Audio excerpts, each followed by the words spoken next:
Nous allons vous proposer l'enquête de la matinale. Je dis, c'est une immersion, bien sûr, dans des sujets qui nous intéressent. Aujourd'hui, le sujet que nous allons mettre en exergue est un sujet très intéressant. Il faut le dire, on a pris le temps de décortiquer, de visiter, de regarder.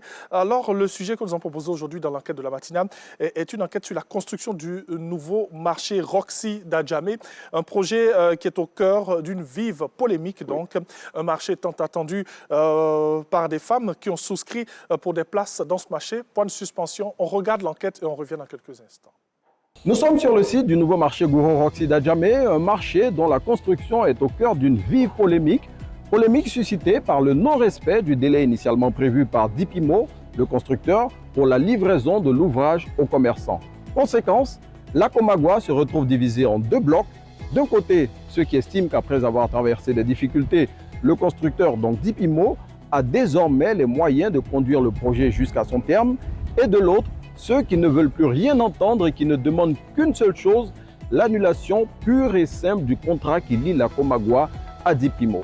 Eh bien, qu'est-ce qui s'est passé? Pourquoi en sommes-nous arrivés à cette situation? On vous explique tout.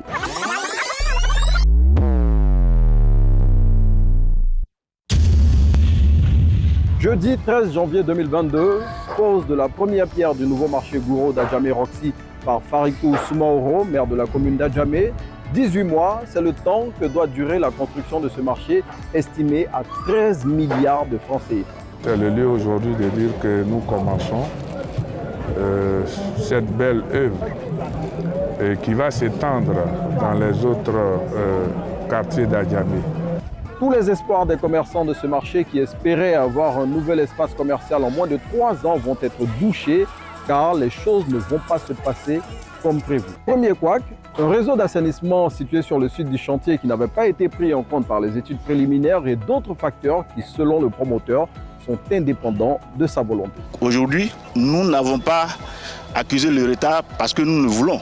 L'architecte qui devait fournir tous les documents techniques et architecturaux ne l'a pas fait à temps, compte tenu de certaines modifications. On a eu des situations qui n'étaient pas prévues dans le contrat, telles que le déplacement du réseau d'assainissement. La conséquence directe, plus de 6 mois de retard dans le démarrage effectif des travaux. Après avoir levé cet obstacle et au moment où le chantier est entré dans sa phase active, les premiers signes de division apparaissent au sein de la coopérative des marchés Gouro d'Adjamé, Comagua. En effet, vu le conflit entre les membres de la Comagua qui ne cessait d'enfler, le partenaire financier de Dipimo, constructeur du marché, a décidé de se retirer du projet. Cette situation a entraîné l'arrêt du chantier et à partir de ce moment, les événements vont s'enchaîner jusqu'à atteindre un seuil critique et diviser la Comagua en 2 blocs. La Comagua a décidé de résilier ce contrat purement et simplement pour trouver un autre promoteur crédible pour pouvoir réaliser son projet. Comagua n'a pas de problème avec quelqu'un. Ce qu'on a dit à notre promoteur de faire, c'est ce qu'on lui a dit de construire notre marché. Et c'est ce qu'il est en train de faire. Autre acteur qui a décidé de se faire entendre dans ce dossier, c'est la FENAXI, section Adjamé, apporteur d'affaires dans le projet. Nous avons rencontré Karim Sanogo, son président. Dès notre arrivée sur place, il va se produire ça. Oui, je viens d'appeler le maire urgemment parce qu'il y a violence sur le site Comagua. Non, partout il y a violence, on ne s'inscrit pas dedans. Nous nous rendons alors sur place et là, il y a une forte présence de commerçantes devant le portail du chantier. Monsieur Youambi, directeur général de la Comagua, exaspéré par cette situation, prit son ras-le-bol. Quand ça fait 4 ans, vraiment, nous sommes à l'état embryonnaire, que vraiment, il est mieux de quitter. Il a dit si réellement tu as un financier, il n'y a pas de problème. Donc fais un planning et puis avec un cahier de décharge. Il a refusé. Après avoir amené le calme, retour au siège de la FENAXI. Aujourd'hui, nos membres réclament leur dû, on leur restitue tranquillement leur dû. Sur le chantier, le calme est revenu, mais résultat des courses, le responsable juridique et le directeur commercial de Dipimo brièvement interpellés et le chantier du marché fermé sur instruction du premier magistrat de la commune d'Adjamé. Désemparés, les membres de la Comagua lancent un appel au premier magistrat de la commune d'Adjamé. Nous, c'est pardon, nous demandons à Farik d'ouvrir notre marché. Dipimo va construire notre marché. Il est venu à nous, il a commencé à travailler. Après, les mêmes groupes qui sont de l'autre côté, les hommes, l'ont mélangé. Quand il va voir quelque part, ils vont là-bas pour tout gâter. Donc c'est ce qui a fait qu'il a pris un retard. Et aujourd'hui, Dieu merci, c'est réparé. Que le maire, nous on lui demande pardon, il n'a qu'à ouvrir notre marché. Notre bailleur va construire notre marché. Le maire d'Adjamé et le directeur général de Dipimo reviennent sur la chronologie des faits qui ont conduit à cette situation. En janvier 2024, je suis interpellé par le maire. Il dit que, écoute, il a vu le travaux qui n'avancent pas. Là, les femmes sont venues se plaindre à moi. Elles ont décidé de saisir la police économique. Donc, moi, tu es mon fils, je vais t'aider. Il faut qu'on trouve une solution. Il me propose une solution d'un partenaire, quelqu'un qui est très puissant, qui peut nous aider.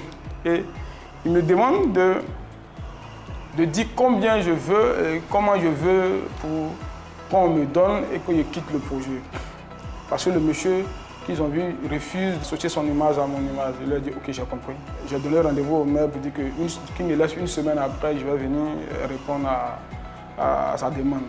Le promoteur a donné un délai de 18 mois pour livrer les marchés, ça fait 4 ans. J'ai invité le promoteur ici et nous avons échangé. Je lui ai dit, non, si vous n'arrivez pas à financer les travaux, mais dites-le comme ça, on va trouver un promoteur qui va prendre tous les passifs. Parce qu'au jour d'aujourd'hui, il y a des commerçants qui ont souscrit à hauteur de 2 milliards. Alors, les marchés ne sortent pas de terre. Il m'a dit, c'est vrai que c'est une bonne idée, il va me revenir. Donc, une semaine, je viens. Il dit, oui, qu'est-ce que tu décides? Il dit, non, j'ai vu mes partenaires, on a discuté avec tous, on continue le projet. Mais si jamais votre partenaire que vous avez, qui est d'accord à entrer dans le projet, parce que mes partenaires, là, ceux qui sont aujourd'hui là, ne veulent pas sortir du projet. Alors c'est là que tout va commencer. Il a dit, bon, tel promoteur, c'est lui qui a construit le marché de l'habitat. Et ce promoteur du marché de l'habitat, quand il ne pouvait pas, il a reconnu, on a trouvé un autre promoteur qui a pris le passif en compte. Et tout ce qu'il a investi dans ce marché, il l'a remboursé.